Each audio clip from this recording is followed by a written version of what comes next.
So I want to show you the most incredible depth of the Hebrew language, Lashon HaKodesh. Because take the two words Shemayim v'Aretz. So we translate that as Shemayim, heaven, and Aretz, land. Okay, so you go your whole life thinking that, Shemayim is the heavens, the sky, and Aretz is the land. But I want to open this up and show you something absolutely incredible. Shemayim literally means what? So you say heavens. No. Shamim. Sham is there. Right? Where you're going to, your destination, Sham, there. Im is plural, which means what? That Shemayim is literally Shamim. It's all the possible destinations, the endpoint. It's where we're going towards. And deeper thought, Shemayim represents the spiritual dimension of reality. It's the ultimate endpoint of our life in this world. What's Aretz? So you say land. But the root of Eretz is what? Ratz, to run. Because what's this world? This world is where we run towards Shemayim, Shamim, where we run towards our destination or endpoint. Olam Hazeh, this world is where we go towards Olam Haba, towards our ultimate destination in life. So what's Shemayim v'Aretz? Shemayim is the purpose, it's where we're going, and Aretz is the journey towards that we run towards our destination in life. But it gets even more incredible. Because what's halacha? Halacha is law, it's Jewish law. Right? Shulchan Aruch, you learn Gemara Be'in, Gemara Be'kiyas, you understand what the Jewish law is about, and you live halacha, you live Jewish law. But what's halacha also mean? Holech, to go, to walk. Because what's halacha relative to Aretz? It's like the Ramchal says beautifully in Mesilas Yesharim that Zehirus comes before Zrizus. First, you aim the bow and arrow. That's Zehirus. You figure out what you're supposed to be doing. Halacha, that's walking, right? Steady. Then once you know what you're supposed to do, once you finish Zehirus, Zrizus, you run. You run towards that destination. Then you release the arrow. It just goes.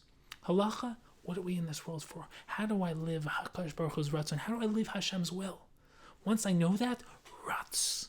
I run. Where? Towards Shemayim. Towards my ultimate destination. Gets even better. What do we do 3 times a day? At least 3 times a day. The Amidah. Shemona Esrei. What does Amidah also mean? Omed, to stand. Because what's the Amidah? Amidah is pausing the process of halacha, of walking towards destination, of ritza, of running, eretz, running towards destination, towards Shemayim. Amidah is where we stand. You pause. You pause the process. Why? To recalibrate, refocus, say, where am I going? What is my life about? What is my day about? Let me connect to HaKadosh Baruch Hu. To the ultimate creator of the universe, to my ultimate source. Let me reconnect to my root dimension of self. Right? That's why also, the deeper essence of tefillah is not changing Hashem's mind, it's changing ourselves. It's becoming the better ultimate version of ourselves. It's rewiring our ratzon, our wants. It's aligning ourselves so that holech, we can halacha, go towards our destination, but then once we've done that properly, then we can run towards our destination. But it starts with taking a step back, pausing the process, Amidah, and saying, where am I going? And that's really the essence of Shabbos, is pausing the entire process. We stop all creative process in Shabbos, and we say, what am I doing with my life? Who am I becoming? Where am I going? But let's take it the next step. Yeshiva. Yeshiva, we're not, running, walking, standing, now sitting. Yeshiva is another aspect of pausing the process. Why? Because sitting, the essence of sitting is the next dimension of pausing. You sit down to contemplate, right? You're not moving, you're not walking, you're not running. You're sitting. What's sitting? Sitting is you're stationary. What's the essence of stationary? Sitting is, the reason why yeshiva is called yeshiva is because when you sit down in yeshiva, you are learning the concept of Torah Lishma. It is a pausing of the process of doing and entering into a dimension of completely being. That's the concept of Torah Lishma. It's where you are in a state of endpoint itself. That's why Chazal talk about the essence of learning Torah as a taste of Olam Haba. It's a taste of endpoint. It's a taste of an otherworldly experience.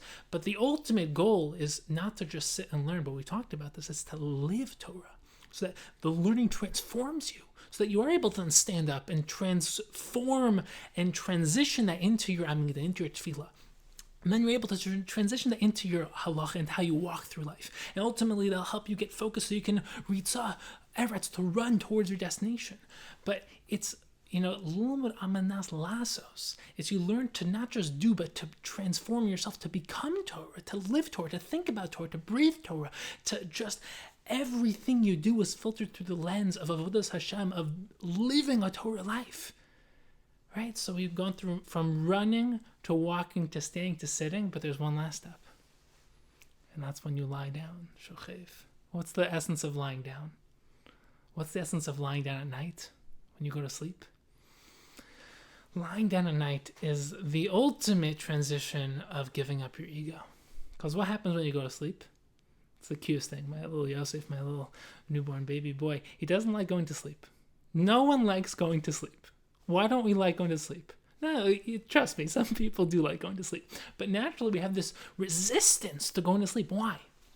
Because sleeping is giving up existence. Yes, sleeping is a taste of prophecy because you enter into a dimension of higher consciousness, especially dreams. This is elevated sense of consciousness. But what's the concept of sleeping? You're not awake. Who says you're going to wake up next morning? The reason why we say Elokai Neshama Shesat to be Tahori every morning that we wake up is because we're basically saying Hakadosh Baruch Hu Tchias Amesim. I died last night because when I go to sleep, I don't know if I'm going to wake up. I lose control over my life. And I basically am saying, I'm giving you my life, Hakadosh Baruch Hu. It's up to you whether or not you're going to give it back to me. Lying down is the root of everything that comes out afterwards. Because only when you give up your ego and you say, I'm not in control of my life is a gift. I have the opportunity, but also the responsibility to live my life with purpose and passion and to grow and to contribute and to become the ultimate version of me. But it is a gift. And it's not mine. I don't own my life. Every day, HaKadosh Baruch Hu is an organ donor because it gives me my heart, my brain, my body, my life, my soul. Everything is a gift from HaKadosh Baruch Hu every single morning. And then you realize that when you lie down, you're beginning the process of then, sitting and standing and walking and running towards what? Towards your ultimate destination. So the Hebrew language is unbelievable. Take advantage of your life. Take advantage of the wisdom of Torah. Delve into it. Immerse yourself within it. Because every aspect of Torah thought, every aspect of life is filled with infinite and transcendent and extraordinary meaning. Go live your ultimate life.